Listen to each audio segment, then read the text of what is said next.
Welcome to the living room, my new podcast, where I'll just be talking about anything. I'm getting old, I'm 41, and I want to get into the juicy stuff that I think about. So, there are a lot of topics on my mind every day when I wake up to when I go to sleep, and they're repeated topics. It's not just like a one-off. And I see society changing so much over the last 40 years. I mean, I would say when I was a kid, things were very simple. Born and raised in Texas, grew up there. Went to school in Baltimore, Maryland for 4 years and went over to Asia after college, and I've been here for almost 20 years. You could say in 2026 it'll be Teddy has been in Asia for 20 years. Like, that is my anniversary. It's crazy. And time flies, especially as you settle down somewhere and the routines and the mechanisms and it's like the gears of everyday life it just runs. And then every day becomes a pattern. Unless you interject it with excitement, which is kind of what I'm trying to do right now. So every day I'm trying to do something a little different and just to challenge myself to make sure that I grow as a person in every way. So I've been hitting the gym, pushing weights. I've been trying to read my Bible a lot more. So I have my Bible here in front of me. Trying to reconnect with God a lot more. So if you don't know, I was raised a Christian for most of my life. But I've had my bouts of doubt, and I've noticed that once you become religious and once you become a Christian, or once you have some kind of sixth sense of a higher power, it becomes very difficult to operate without feeling like there's someone watching you. So it makes me very careful with what I do and what I say while I'm very religious, but it's I go in and out of religious phases. And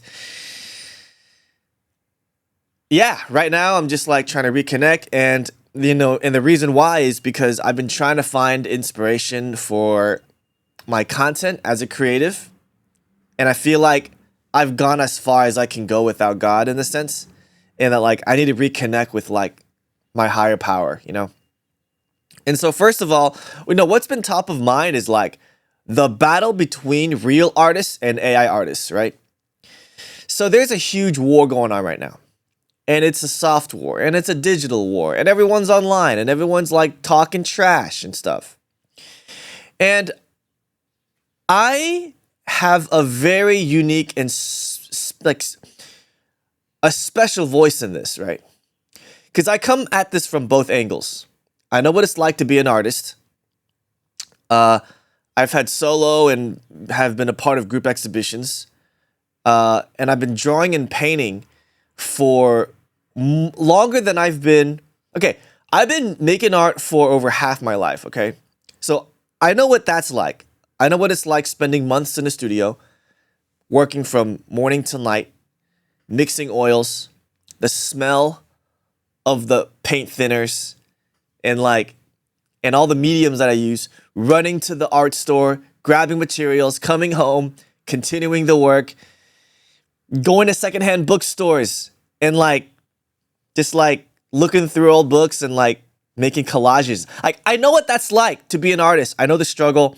I know what it's like to edit my art, digitally and sending it out to art competitions globally. I know what it's like to upload art. It's difficult. And the hardest part of being an artist is really to, how do you say this? Is to learn the craft. I know what it's like to be in art class, and just to every day I have to draw still lifes, and I have to make sure I get the grapes right, the shade of the grape, the contrast, between the different fruits, and the texture and the lighting. And I know what that's like. I know what it's like to be an artist, right? But nonetheless, I make AI art a lot. And I'm gonna be drinking coffee because I had a late night. So I wanted to lay that down first. I'm not coming at this as somebody who does not know what they're talking about, because I spend more time now using AI as a medium than oils, than conte, than charcoal, than pencil, than acrylics.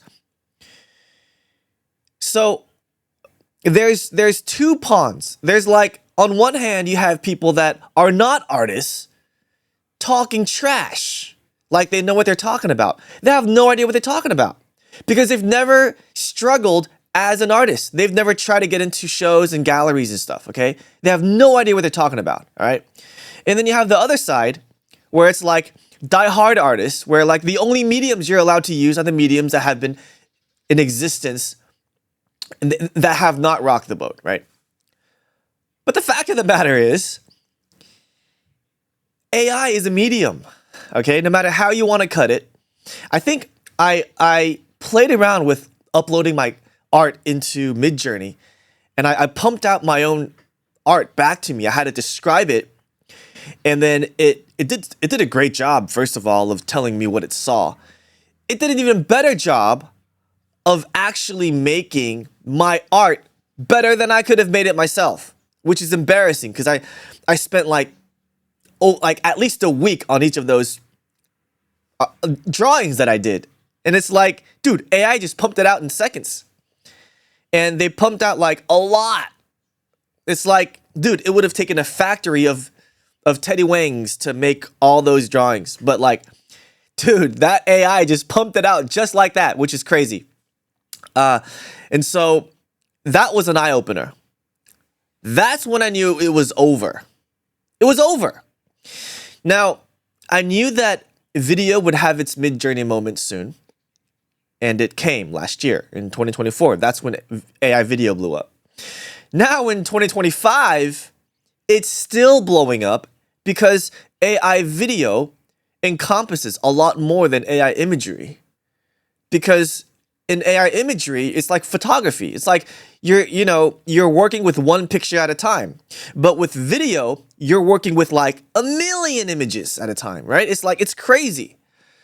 And so I just wanted to get that straight. I talk about the battle between real artists and AI artists because I am a real artist. At least I think I'm a real artist. I have hundreds of pieces, okay? Sketches, drawings, sketchbooks filled with drawings, oil paintings, acrylic paintings on board, on canvas board, you name it, okay? On paper. And so trying to learn how to draw. See, that's the argument that real artists make, all right? Which I'll kind of get into. They'll say, hey, you shouldn't learn AI art, whatever, because it's not art. AI is not art, okay?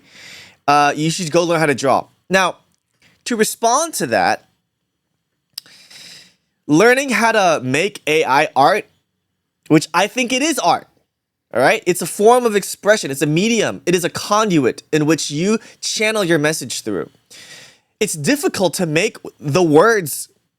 It's difficult to write sentences in a way that gets the AI to pump out the right result so that you can edit it in your video editor to turn it into a video. And that is an art piece. So in a sense, yeah, I feel like AI is an art. It's a new form of art. Now, people didn't accept art every time something new came out. Like the Impressionists, remember that? You know, they like went outdoors and then they like painted like the trees and the forest and whatever, right? Like they went outside, like they were not in the studio drawing like people like doing poses, okay? Like they actually went out to the forest and went out to the pond and they would like, dude, there were artists even that had different easels.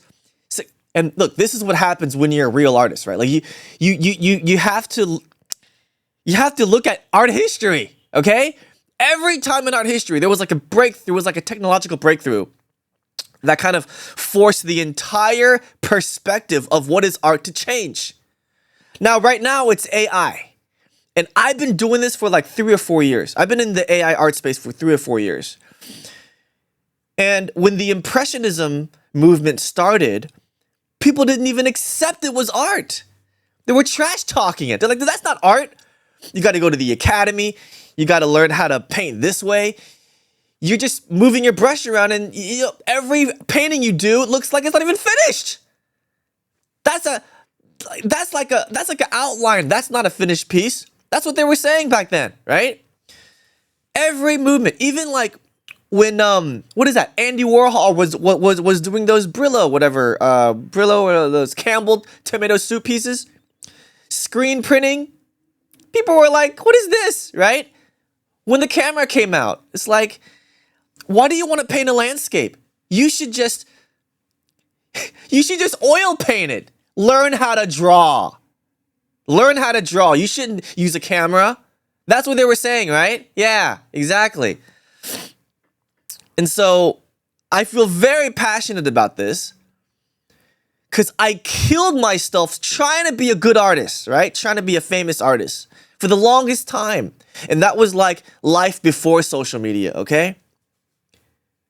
Days where I stared into the blackness, which is like the whiteness of the canvas, and try to come up with something out of nothing. And here we are right now, where you have millions and millions of artists, or however many, having their art trained by AI. Now, this is a murky topic. This, I don't have an opinion on, because I do think artists should be paid if AI uses it. But you can't control AI using your art. You can't control it. Because if this company's not doing it, then another one is. Well, what if a company that you start in a country and the government of the country doesn't care that the AI artist is, or that the artist is paid for, quote unquote, illegally training the art? What are you going to do then? Okay, in the US, we're more sensitive to like, okay, yes, this discussion is important. Artists should be paid for their art. I agree. Because I'm an artist. It's like, how would I feel if, somebody just uses AI to copy my style? I'd be pissed off, man. You know why? It took me 30 years to hone my craft. It's like, it took me a whole lifetime.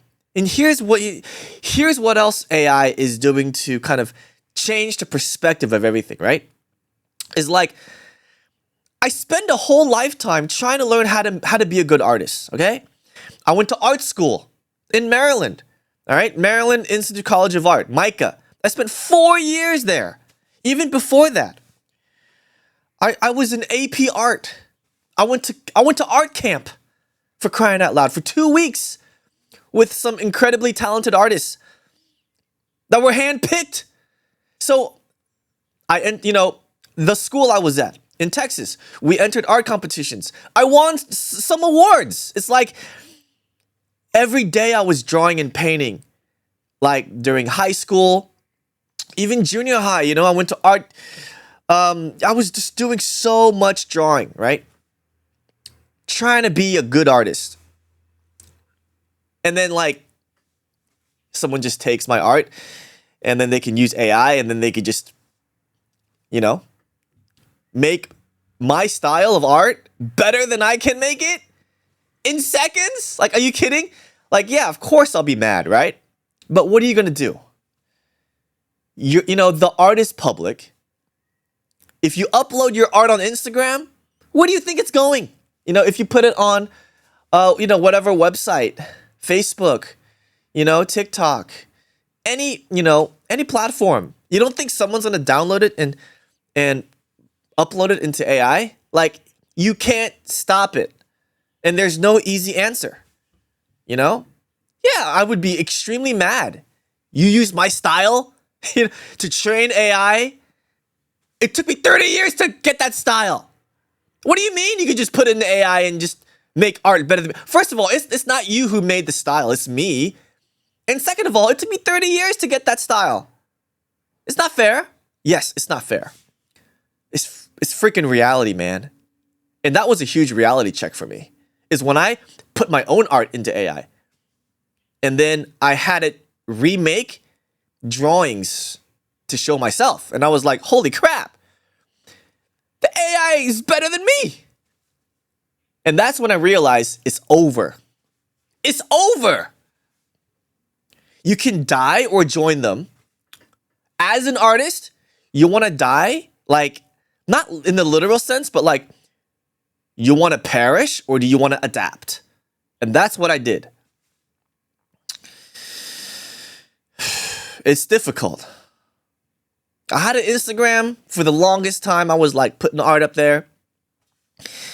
And nothing worked for me. I was stuck at like 1,000 followers for the longest time.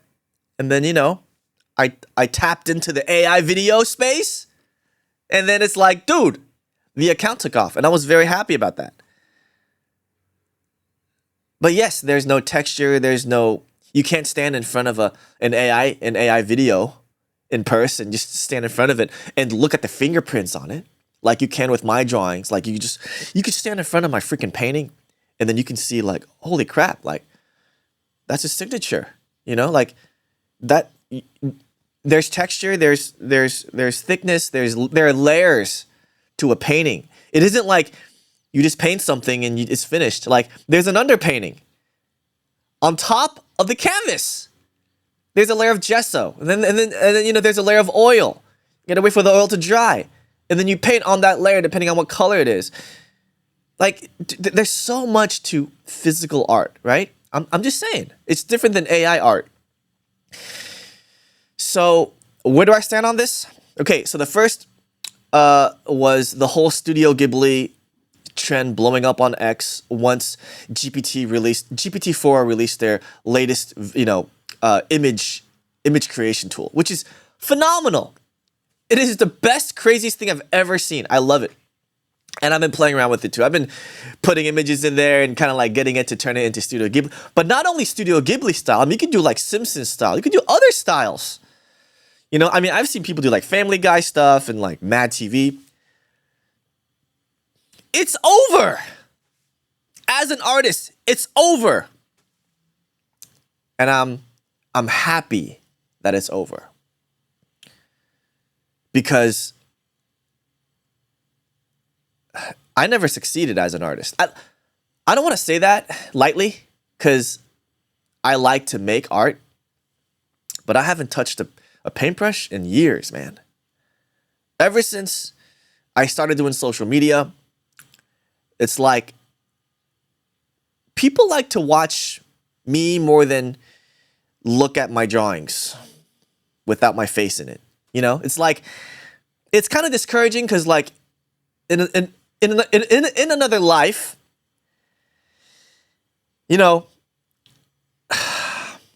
I wish I found a better way to be famous as an artist, but it's like, I don't have another life. And see, that's how I feel about like media, right?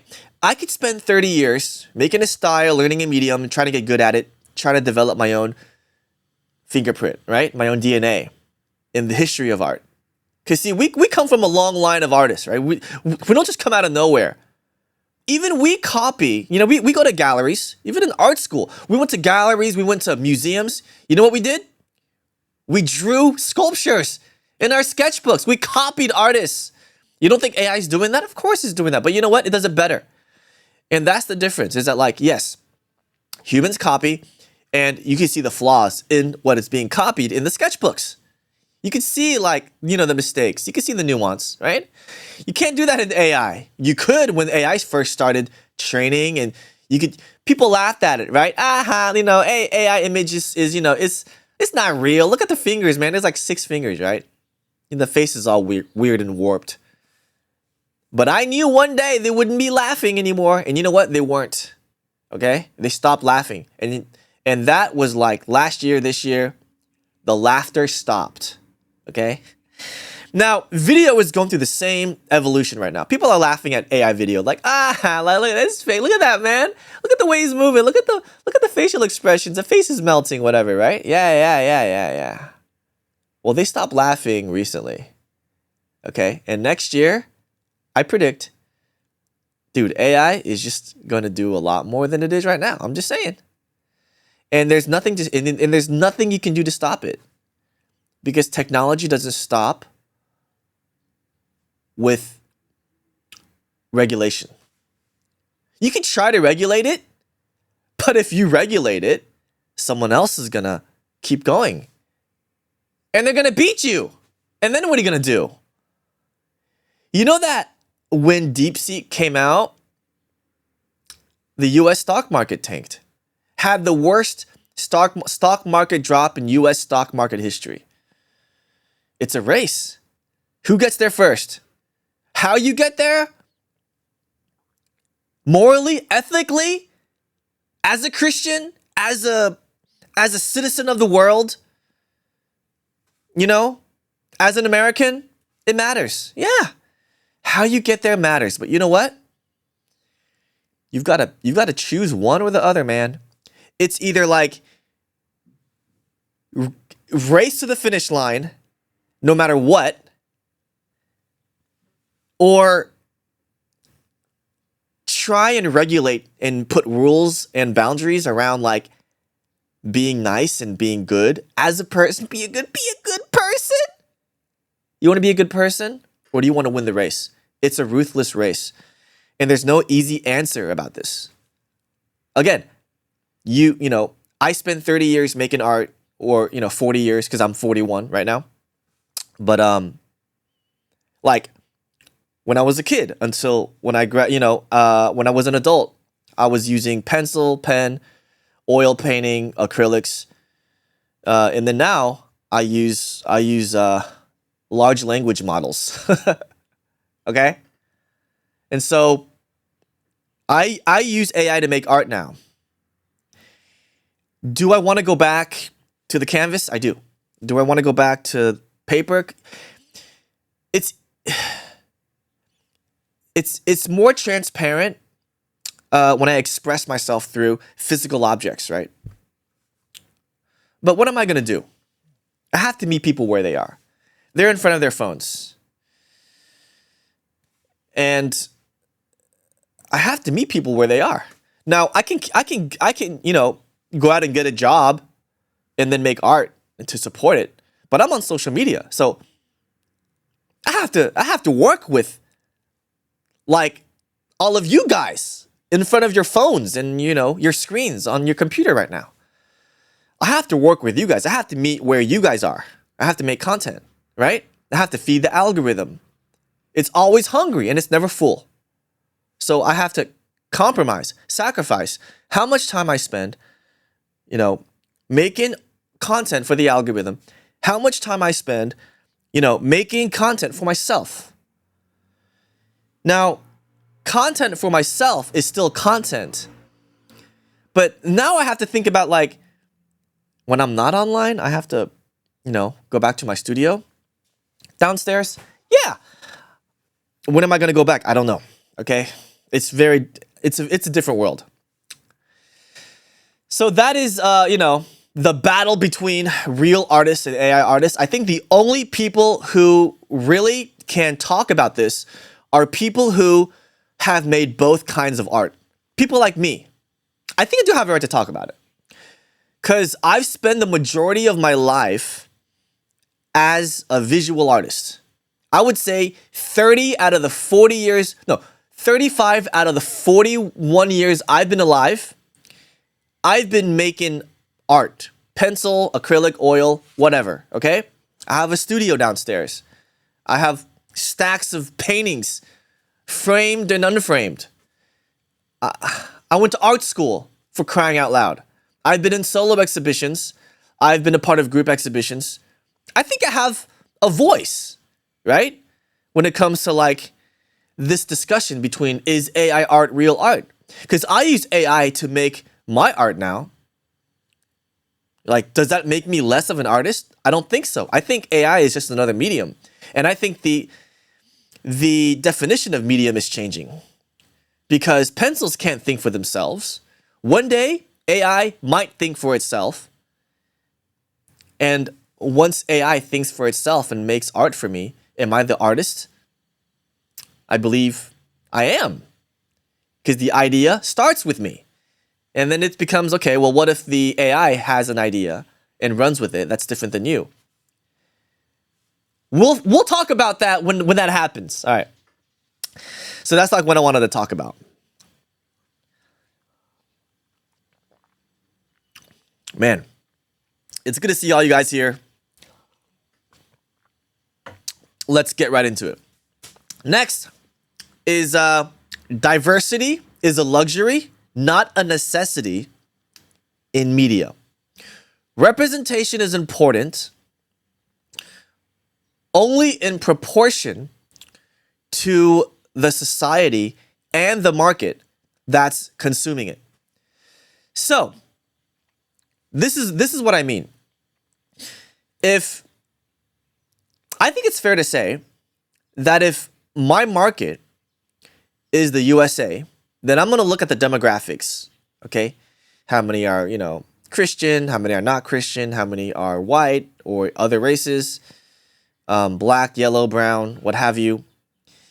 And I'm going to do my best to make sure that my cast and crew reflects an equal ratio and percentage to the people that's watching it. I think that's fair to say, okay? Because it'd be weird, right? If like every cast and crew member in Hollywood was Chinese or like, Mexican, but the audience and the market and the people watching it are in the US, and that does not reflect the people. It doesn't reflect people culturally who's watching it. You know what I'm saying? So, which is a personal quote, diversity is a luxury, not a necessity in media. Manga, comics, anime, TV shows, movies. I don't care. However people are consuming it, right? Too many TV shows and movies are, I grew up in the 90s, in the 80s, early 2000s, right? That's like when everything I think was really good. Like all the, screenwriting was like, is the bedrock. It's like the most important thing in a movie. You go to a movie theater, watch a movie, okay? The writing is the most important thing.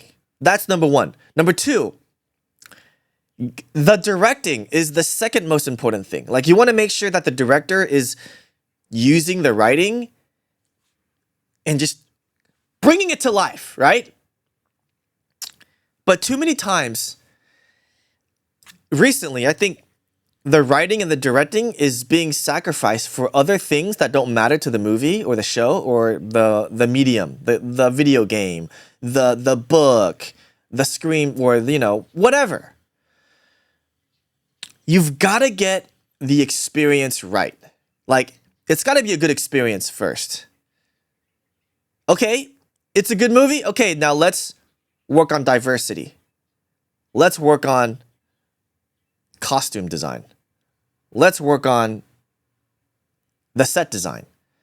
But like it's gotta work as an experience first. Like it's gotta be a good quality movie. Like everyone's definition is different. But the hero's journey, Joseph Campbell, right? I think that's his name. It's like it's gotta have that hero's journey, or it's just gotta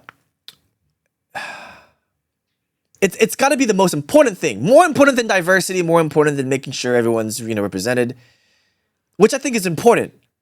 But it's like, even if it's represented, it's like got to be equal proportion to the market share. That's just me. And I think, the topic of wokeness is huge. It's huge. Like everywhere on social media. Oh, you're woke, you're anti-woke. But you've got to know, like, why people are talking about wokeness. It didn't just come out of nowhere, okay? And it's not just the US, like, it's global. That's the thing. There is a political connection to that. There is a social connection to that. And I think the incentive and the motivation to prioritize wokeness is good. It comes from a good place. All right, let me just start there.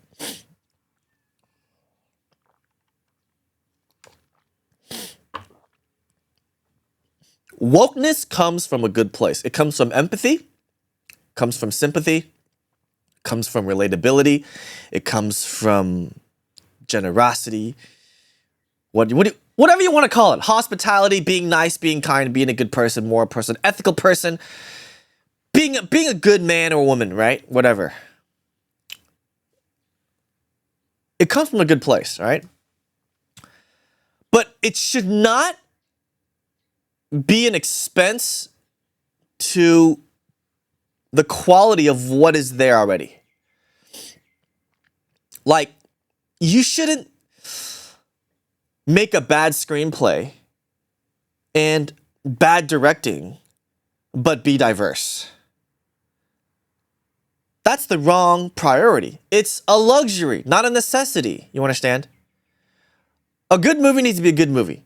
I don't care if you're white or black or brown. I don't care what race is the actor or the actress.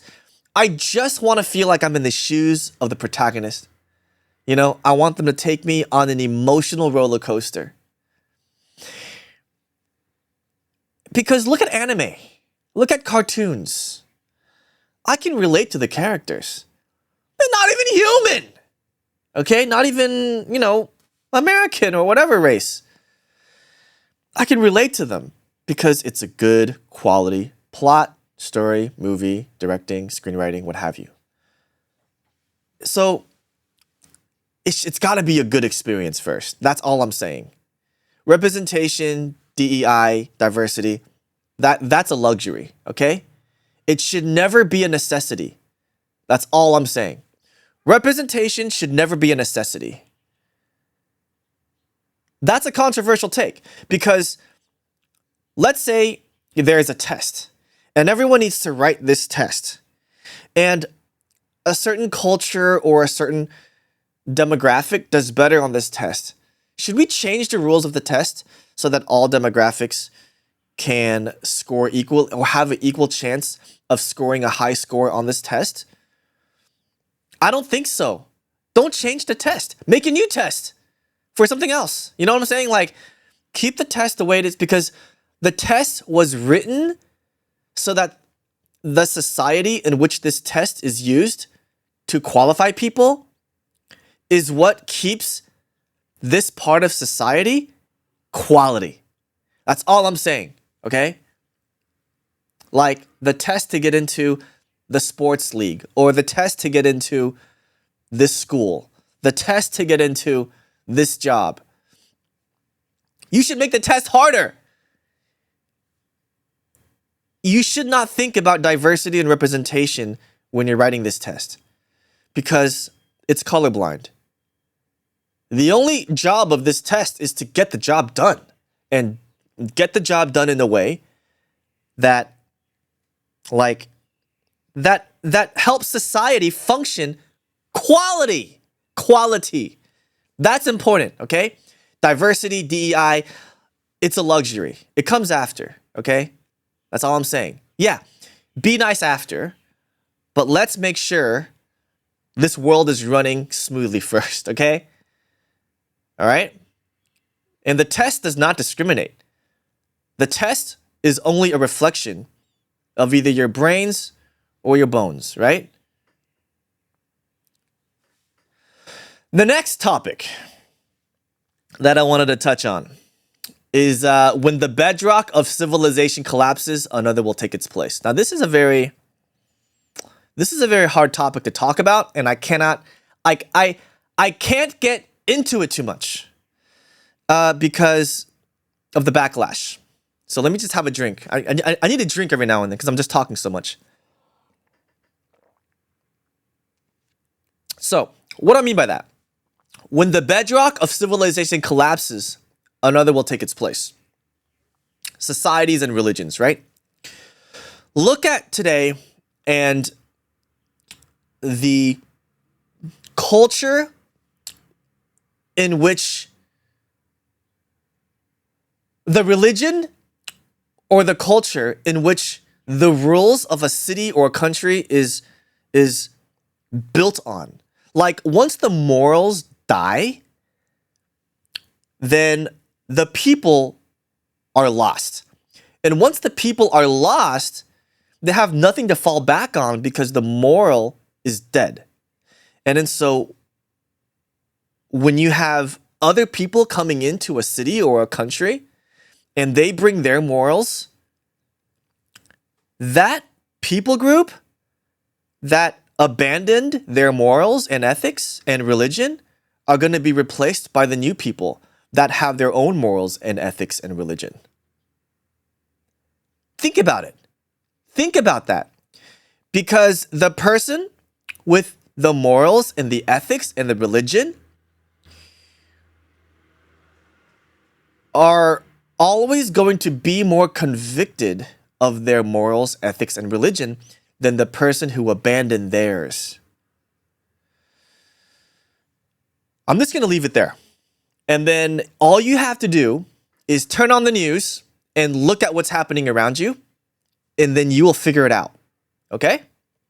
So the point is, do not abandon your morals, ethics, and religion upon which the foundation of your city and country and state was built upon. So if it's a Christian country and you abandon Christianity, what do you think is going to happen? There's going to be another religion that comes and takes its place, or it's going to be another philosophy that comes in and takes its place, or it's going to be another ideology that comes in and takes its place. Either way, something is going to come in and take over that city, state, country. Why? Because the people in that city, state, country have no conviction. They have no reason to say to the people that's coming in with another set of morals and ethics and principles, ideologies, philosophy, religion. They have no reason to say, no, we don't, their motivation to reject this new people coming in, it's going to be weaker than the conviction of the people coming in. Look around you. That's all I have to say. I'm not gonna get into it. I'm not gonna get into specific names or anything. Next topic. Okay. Cancel culture goes both ways. Okay, cancel culture. I think cancel culture, it comes from a good place. But it may not be expressed correctly. We have a reason to gripe and complain, and that's our right. To be dissatisfied and unhappy with the way things are. That's fine. We have that right. Cancel culture, though, it's like, I don't like the way you think, so I don't think you should exist or be. I don't think you should be promoted. I don't think you should have a voice. I think the words you're saying should be taken away from you. I think your position in society should be taken away from you. I think your financial income, your job, your position, your occupation, your influence, your social media, your bank account, your app account, your platform account, I think it should be taken away from you. Because I don't like the way you think. It's a complicated topic. Cancel culture. Yeah, the right cancels and the left cancels. Honestly, the most important, if you're watching this right now, the most important thing that you have is your brain. Let me just drink. Hold on, sorry. I've been talking for 40 minutes nonstop. Hold on.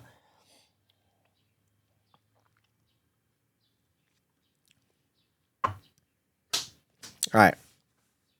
The most important thing you have is your brain. Why is your brain the most important thing? Because your brain thinks. Once your brain stops thinking what use, good, function is of your brain, is no importance because the whole reason you have a brain is to think. Okay? Now, if you put a gate around what you're able to think about, or should we put boundaries around what you're allowed to think about? I don't think so. I think the freedom to think is your most important asset.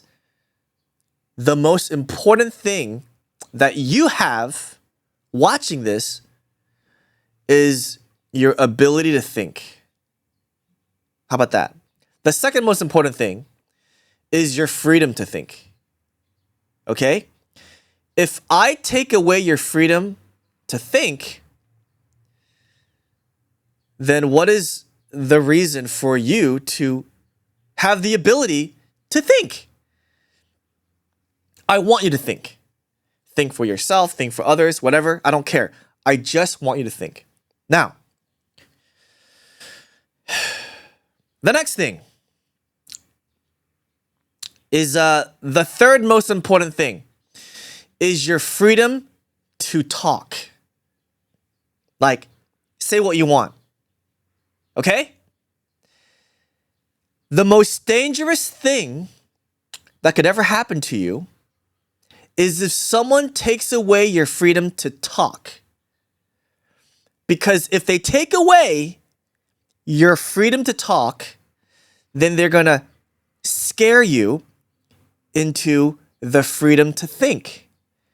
And if they scare you into stopping to think, then why do you have a brain?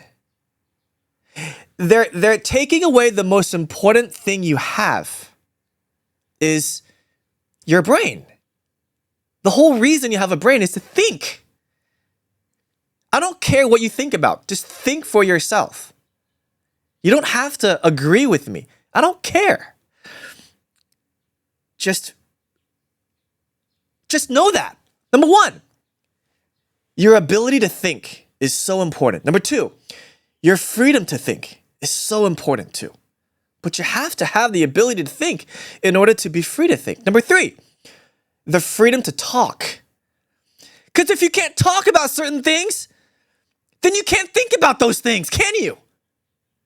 And if you can't think about those things, then why do you have the ability to think? It doesn't make any sense. Hello? That's when we get into cancel culture. Because what it does, it's like, I'm going to take away your social media account because I don't like the way you talk.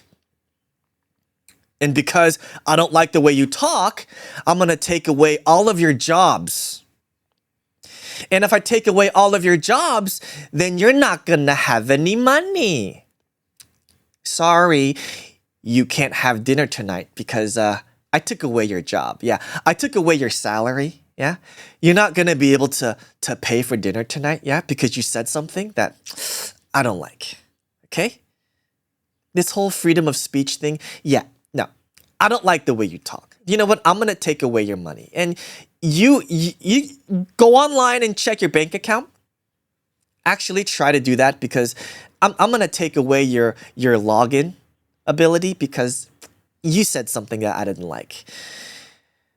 How is that going to make me feel? I'm going to be so scared to think about anything because, like, what if I offend someone? So, your freedom to talk is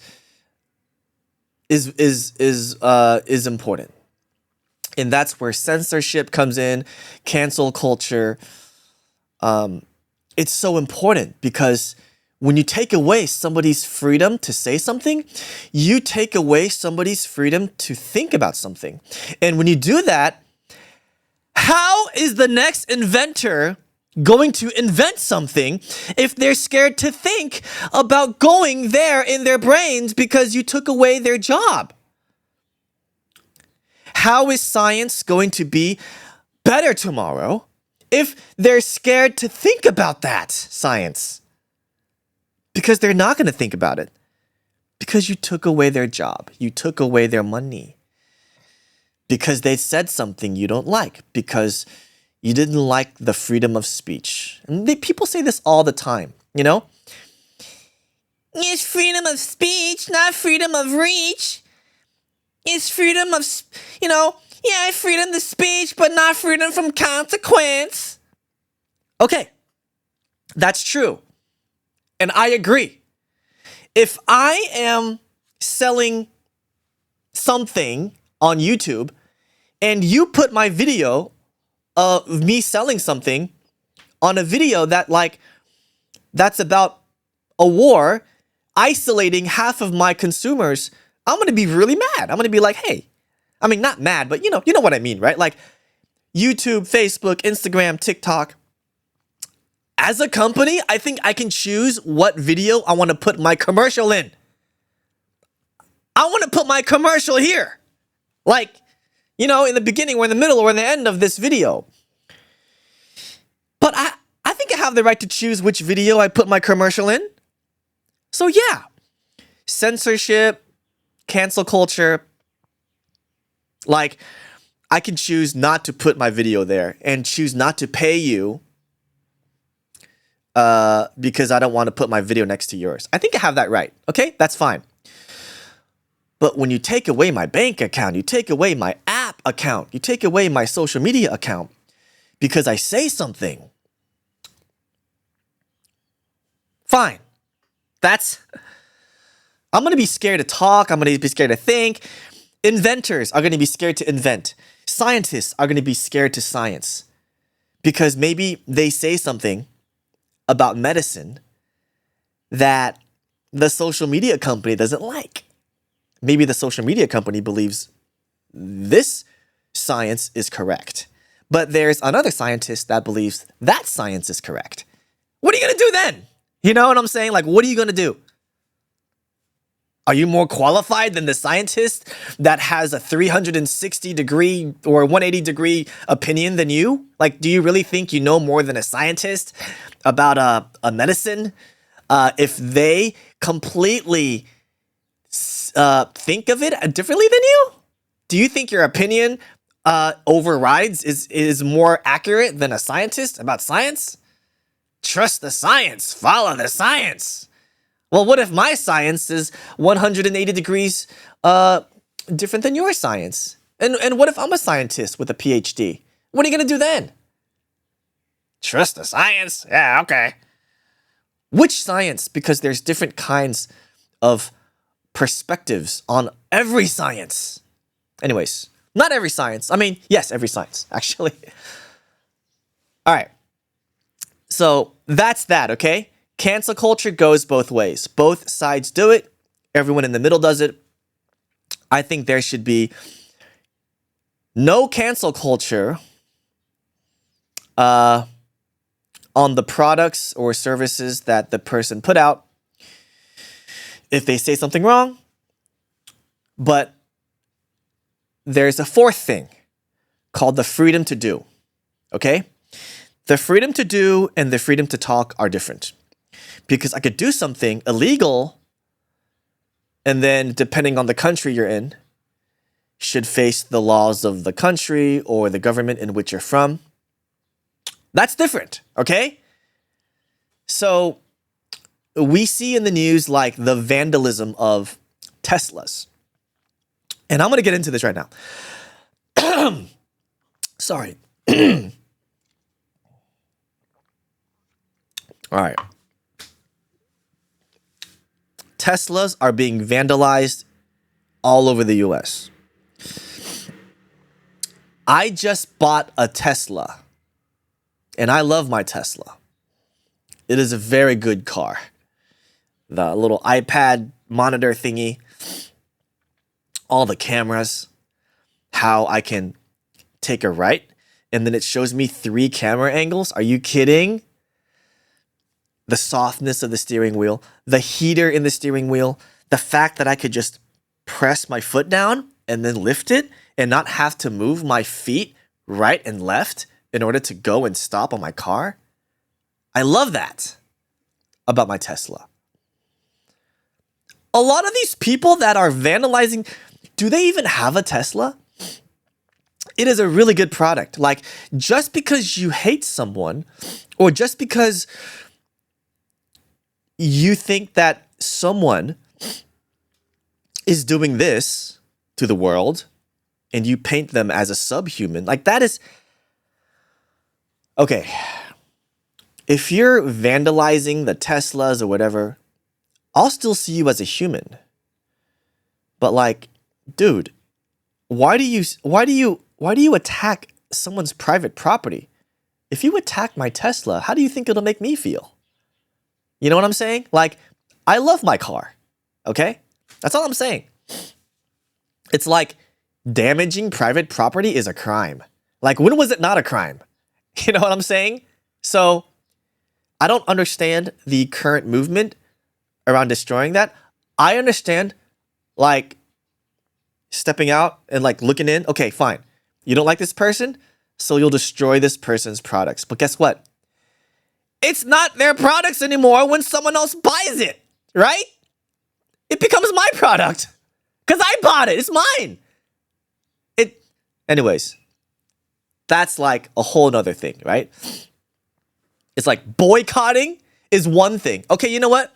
I don't like what you said, so I'm not going to buy your drink. You can do that, right? Because you're not making any actions. You're not doing anything, right? You're just saying, you know what? I'm not going to drink that drink because I don't like what the owner of the drink said. You have every right to do that. But if you say, you know what? I'm going to go to your car and I'm going to bomb it, explode it, whatever, because I don't like what you said. That's different. That's a crime. There's a difference! Okay. Lastly. Actually, not lastly. Does body count matter? All right, now this is a dating topic, or a topic that boys and girls talk about, right? Maybe when they're older. Does body count matter? Well, what is body count? I think that guys and girls, they have the right to say, I want a man that has had this many girlfriends. Or like, I want a woman who has had this many boyfriends. That's okay. Or that has slept with this many people. I don't know if there's any kids here, but like, that's an adult conversation. I think guys and girls have every right to say what they want or don't want in a man or a woman. That's fine. Like, you know, I want a girl who's dated this many guys. That's okay, right? Or a girl says, I want a guy who's 6 feet tall. That's fine. Who has a six pack. That's cool. Hey, that's your right. Okay. So now, should you shame somebody because they've had this many boyfriends or girlfriends? I think it's mean, but it's your choice. It's your right. You can shame them if you want, but it's like, you know, it's just kind of mean, right? But does it matter? I think it matters more to guys than girls. Like, I think guys want, you know, pure virgins on their wedding night. I don't want to be like disgusting and say like, I don't want to gross you out and make you throw up. Okay? But it's like, that's what guys want. Like, they want pure virgins on their wedding night. What do girls want? They want a man that'll take care of their every need. I'm talking about a conservative, traditional family or a conservative society, city, country, state. That's what they want. Each sex. That's what I think they want, at least. And do guys really want boss babes? You know, like a girl who has like 10 jobs, you know, who's climbing the corporate ladder, who also has a family at home, I don't think guys want that. I don't think guys want a weathered woman. They want a round woman, like a smooth woman. They don't want a wrinkled, weathered woman. inside and outside. They don't want an experienced, over-experienced woman who's weathered and rough on the inside and out. But girls, it's the opposite. Like, they want that in the man. Like, they want a guy who's gone through hell and back, outside and the inside. Like, they're very rough, you know? They're experienced. They can teach the girl stuff. Like, they can be her leader and show her stuff and help her and provide for her. And, every need provided for. Like, as a father, I have a son and a daughter. I treat them different. I talk to them different. I think my son, I'm going to teach him, hey, keep your hands to yourself. Okay? I teach my daughter, hey, don't let anyone touch you. I tell them that, right? Even my son, hey, don't let anyone touch you as well. But it's like, when I had a son, I felt like I was born again. And this is weird because I started doing like how to name your Asian baby, you know, and social media and making videos and making people laugh. I was doing that long before I had my kid. Actually, not that long, actually. I think it was like a year apart. But like, I didn't know what it's like to be a dad. And then once I had my son, I felt like I did not exist before my son was born. It's a weird feeling, but it's like, where have I been my whole life without my son here? And it made me look at life from a brand new pair of eyes that I'd never had before. And then when I had my daughter, it was as if I didn't know what it was like to exist from another angle. Like, every girl I saw after I had my daughter, I looked at them and they made me feel a different way, as if they were once a baby girl, because I have a baby girl now. So I look at, every girl in my life, every female that I talk to, ever, I talk to them differently. I act differently around them. I treat them differently because I know what it's like for those females to be a baby, because I now have a baby who's a girl. I don't know if you feel that way. If you're a father and you have a girl, you have a daughter, I am so protective of both my kids. And the whole topic of should kids be on social media, maybe we could talk about that like another time, but like, I love my kids to death, right? And those are a few mind-blowing realizations that I had when I had kids. It's like, holy crap, like, I'm a different man. Physically, mentally, emotionally, everything. So does body count matter? I think to a man it matters more. But I think to a woman it matters less. But that's just me. And I don't speak for everyone, but should you be a floozy? Should you go out and date as many people as you can? I don't think it's necessary. I don't think it's necessarily right, nor do I think it's necessarily wrong. I just think that, like, okay, if you're a girl and you've had like 30 boyfriends, I don't think it's necessarily wrong. It's just like, how will your future husband look at you, think of you? If they're okay with it, then I don't see anything wrong with that. That's cool. That's fine. I'm just saying, like, most guys I've come across want a pure virgin on their wedding night. Most content I've come across who has included males talking to people on social media or, characters in movies. Yeah, that's what they want too. They want a girl who has not been shown the world by another man. A guy who can show her the world, like Aladdin. I can show you the world. Like they introduced them to all kinds of things, and the girl experiences it for the first time and makes the guy feel great. It makes the girl feel great.